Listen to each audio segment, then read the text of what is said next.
మాసాలలో విశేషమైన మాసం శ్రావణ మాసం.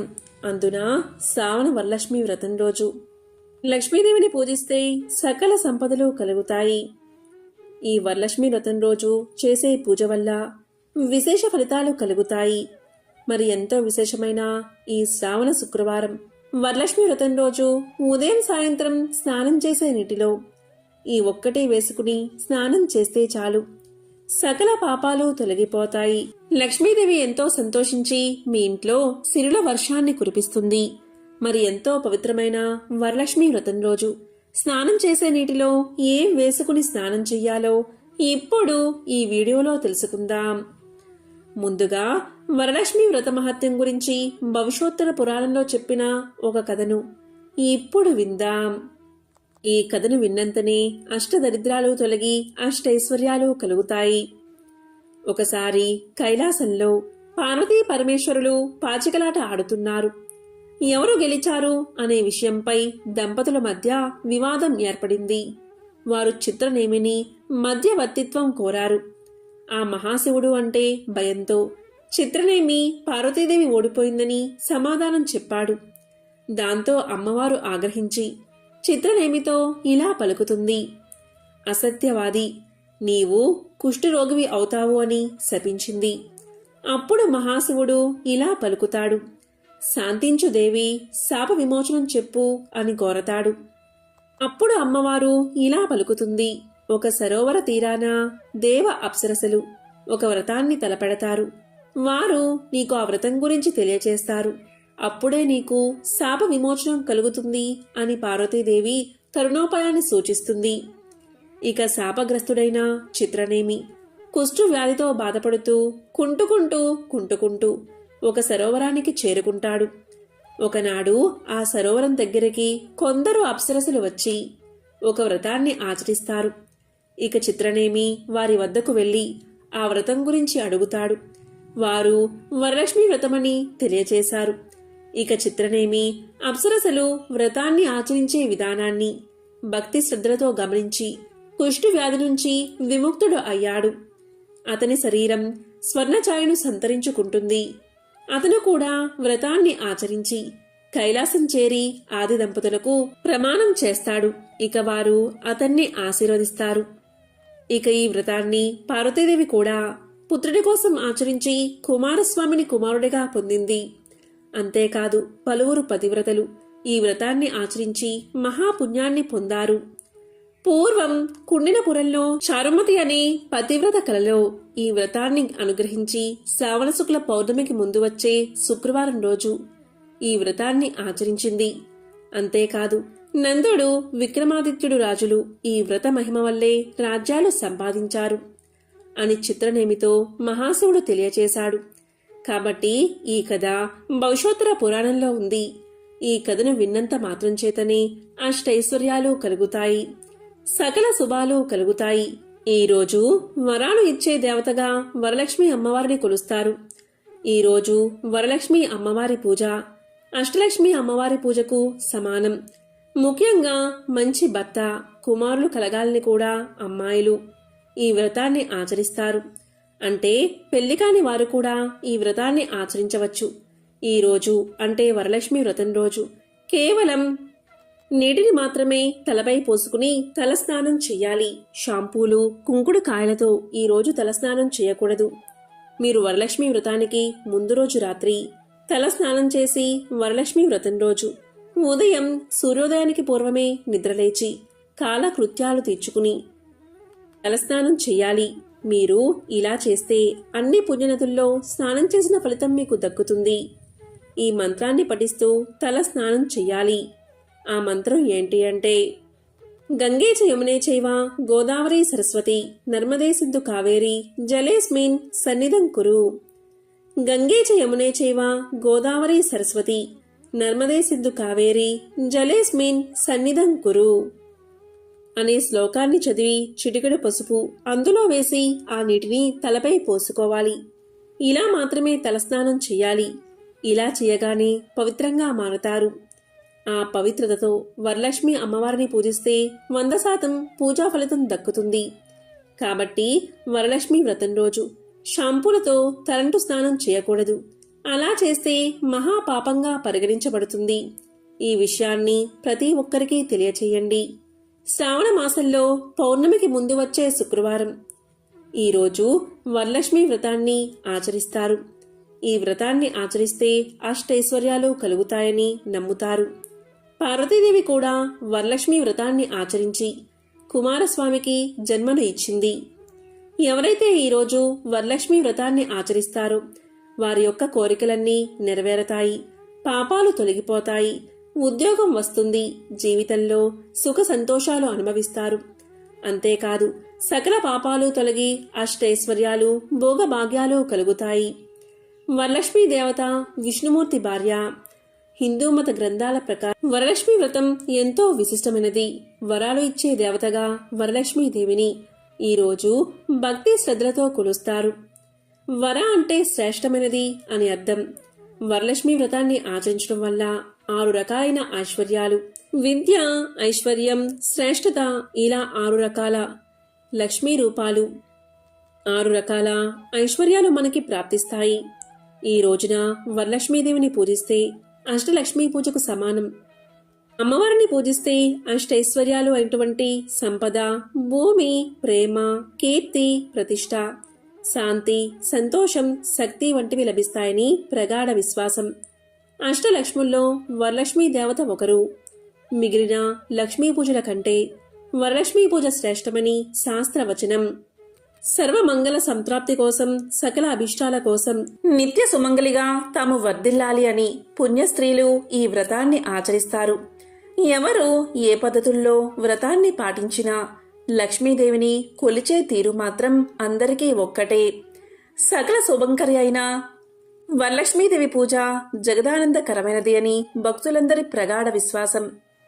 ఈరోజు ప్రధాన ద్వారానికి ఇరువైపులా దీపారాధన చేస్తే దుష్టగ్రహ బాధలు, పీడలు తొలగి ఆయురారోగ్యాలు కలుగుతాయి.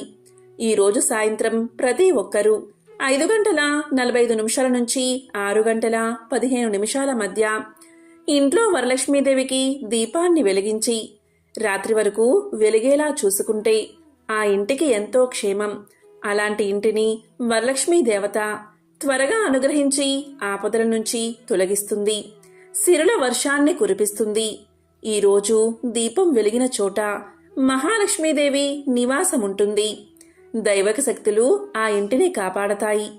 దీపారాధన వల్ల మనలో జ్ఞానం వికసిస్తుంది, మనకు ఉత్తమ గతులు కలుగుతాయి. అలాంటి ఇంటిని రాక్షస, భూత, ప్రేత, పిశాచాలు బాధించవు. దీపం వెలిగించాక కనీసం 30 నిమిషాలైనా వెలిగేలా చూసుకోవాలి. అంతకంటే ఎక్కువ సమయం వెలగాలి, కానీ తక్కువ సమయమైతే వెలిగించిన ఫలితం కూడా దక్కదు. ఎప్పుడైనా దీపాన్ని మనంతట మనం ఆర్పకూడదు. దీపం ఆరిపోయాక దీపం ఆరిపోయింది అనకూడదు. దీపం కొండెక్కింది లేదా ఘనమైంది అని సంబోధించాలి. ఈ విషయాన్ని ప్రతి ఒక్కరికి తెలియచేయండి. ఈరోజు వరలక్ష్మీదేవిని తెల్ల జిల్లేడు పువ్వులతో పూజిస్తే ఇంట్లో దారిద్రాన్ని పోగొట్టి ఐశ్వర్యవంతులను చేస్తుంది. వరలక్ష్మి వ్రతం రోజు ఎవరైతే గవ్వలకు పసుపు, కుంకుమ కలిపి పసుపు రంగు వస్త్రంలో కట్టి పూజాగృహంలో ఉంచుతారో అలాంటి ఇంట్లో లక్ష్మీదేవి సిరుల వర్షాన్ని కురిపిస్తుంది. అదేవిధంగా ఈరోజు వ్యాపార సంస్థల్లో, ఇంట్లో, బీరువాలో, ఇలా ధనాన్ని దాచే ప్రదేశంలో గవ్వల్ని ఉంచడం వల్ల లక్ష్మీదేవి సిరి సంపదలను కలిగిస్తుంది. వ్యాపారంలో లాభాలు వచ్చేలా చేస్తుంది. ఇక 2024వ సంవత్సరం వరలక్ష్మి వ్రతాన్ని పౌర్ణమికి ముందు వచ్చే శుక్రవారం రోజు అంటే ఆగస్టు 16వ తేదీ చేసుకుంటారు. అసలు వరలక్ష్మి వ్రత విధానమేంటో ఇప్పుడు తెలుసుకుందాం. వరలక్ష్మి వ్రతం రోజు ముత్తైదువులు తెల్లవారుజామునే లేచి స్నానాదులు ముగించుకుని పూజా మందిరాన్ని అలంకరించి కలశాన్ని పెట్టి ఈ వ్రతాన్ని ఆచరించాలి. ముందుగా వరలక్ష్మి వ్రతానికి కావలసిన వస్తువుల గురించి తెలుసుకుందాం.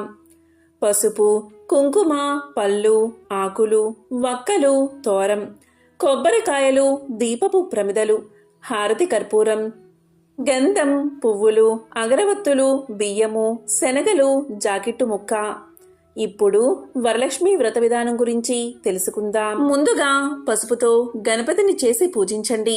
కలశంలోకి వరలక్ష్మీదేవిని ఆవాహన చేసి షోడశోపచార పూజ చేయండి. షోడశోపచార పూజ అంటే 16 ఉపచారాలతో పూజించే దైవాన్ని గౌరవిస్తారు. ఆ తర్వాత అదాంగ పూజ చేయాలి.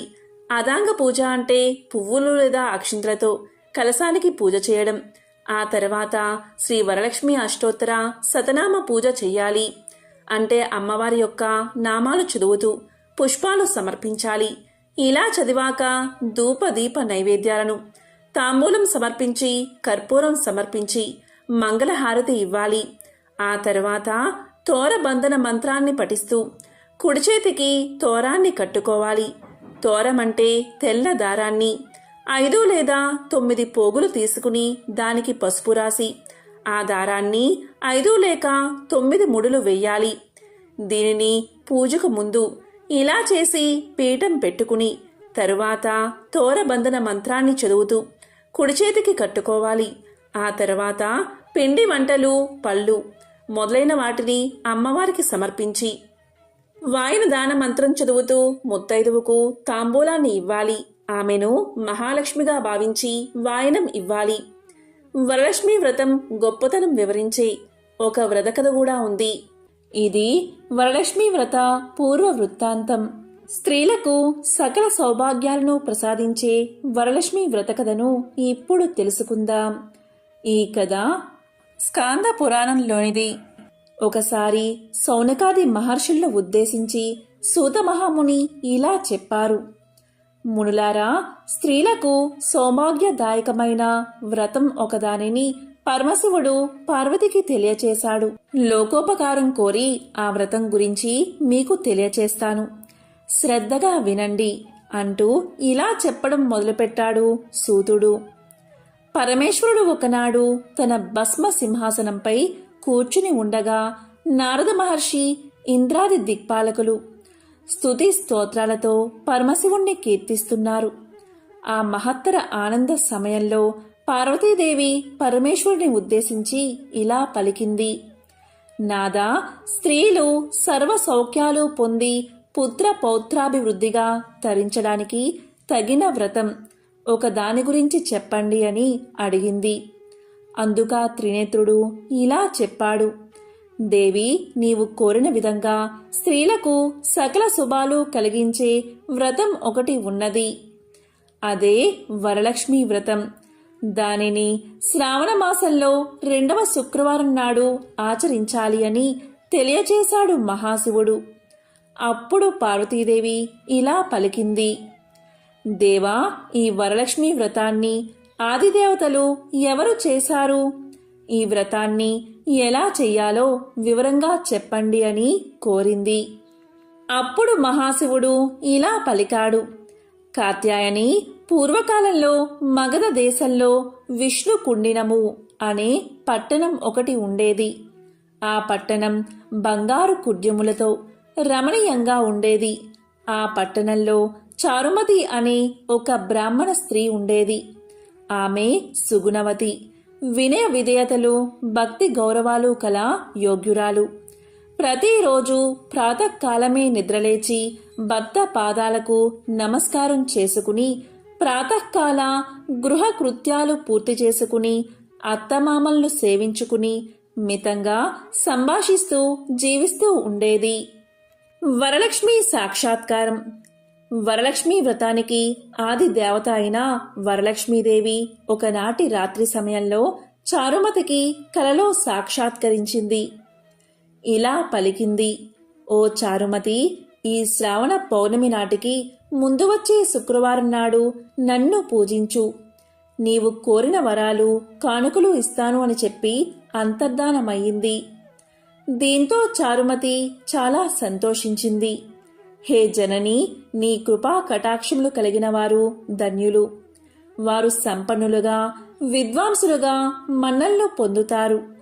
ఓ పావని, నా పూర్వజన్మ సుకృతం వల్ల నీ దర్శనం నాకు కలిగింది అని పరిపరి విధాల వరలక్ష్మీదేవిని స్తుతించింది. అంతలోనే చారుమతి మేల్కొని అదంతా కలగా గుర్తించి తన కలను భర్తకు అత్తమామలకు తెలియచేసింది. వారు చాలా సంతోషించి చారుమతిని వరలక్ష్మి వ్రతాన్ని చేసుకోవలసిందని చెప్పారు. నీకు వచ్చిన స్వప్నం చాలా ఉత్తమమైనది. దేవి ఆనతి ప్రకారం నువ్వు తప్పకుండా వ్రతం చెయ్యి అన్నారు. చారుమతి తన ఇరుగు పొరుగు ఉన్న స్త్రీలకు కూడా తెలియచేసింది. వాళ్ళు చారుమతి ఎంతో ఉత్కంఠతో శ్రావణమాసం ఎప్పుడొస్తుందా అని ఎదురుచూడసాగారు. వారు ఎంతగానో ఎదురుచూసినా పౌర్ణమి ముందు శుక్రవారం రానే వచ్చింది. ఈ రోజే కదా వరలక్ష్మీదేవి చెప్పిన రోజని ఎంతో ఉత్సాహంతో చారుమతి మొదలైన స్త్రీలందరూ పూజకు ఉపక్రమించారు. ప్రాతకాలమే లేచి తలారా స్నానం చేసి పట్టు బట్టలను కట్టుకున్నారు. చారుమతి ఇంట్లో అందరూ చేరారు. అక్కడ ఒక ప్రదేశంలో గోమయంతో అలికారు. ఒక మండపాన్ని ఏర్పాటు చేసుకున్నారు. దానిమీద ఒక ఆసనం వేశారు. ఆసనం పైన కొత్త బియ్యం పోసి మర్రి చిగుళ్ళు, మామిడి ఆకుల అలంకారాలతో కలశం ఏర్పాటు చేశారు. అందులోకి వరలక్ష్మీదేవిని ఆవాహనం చేశారు. చారుమతి మొదలైన స్త్రీలంతా ఎంతో భక్తి శ్రద్ధలతో పూజ చేశారు. పద్మాసనే పద్మకరే సర్వలోకైక పూజితే నారాయణ ప్రియదేవి సుప్రీత భవ సర్వదా సర్వమంగళ మాంగళ్యే శివే సర్వార్థ సాధికే శరణ్యే త్రయంబకే దేవి నారాయణీ నమోస్తుతే అంటూ ఆహ్వానించి ప్రతిష్ఠించుకున్నారు. ధ్యాన వాహనాది షోడశోపచార పూజ చేశారు. 9 సూత్రాలు గల తోరాన్ని కుడిచేతికి కట్టుకున్నారు. వరలక్ష్మీదేవికి అనేక రకాలైన పిండి వంటలు చేసి నైవేద్యం పెట్టారు.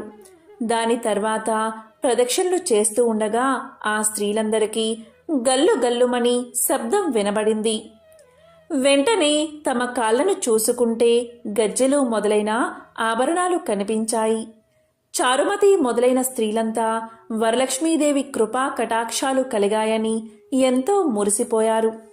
రెండో ప్రదక్షిణం చేయగానే చేతులకు దగదగలాడే నవరత్నాలతో కూడిన కంకణాలు మొదలైన ఆభరణాలు కనిపించాయి. ఇంకా వాళ్ళ ఆనందం ప్రత్యేకించి చెప్పేదేముంది. మూడో ప్రదక్షిణం పూర్తి కాగానే ఆ స్త్రీలంతా సర్వభూషణాలంకృతులయ్యారు. చారుమతి మొదలైన స్త్రీల ఇళ్లన్నీ స్వర్ణమయాలు అయ్యాయి. వాళ్ళకి రథ, గజ, తురగ వాహనాలు ప్రసాదించబడ్డాయి.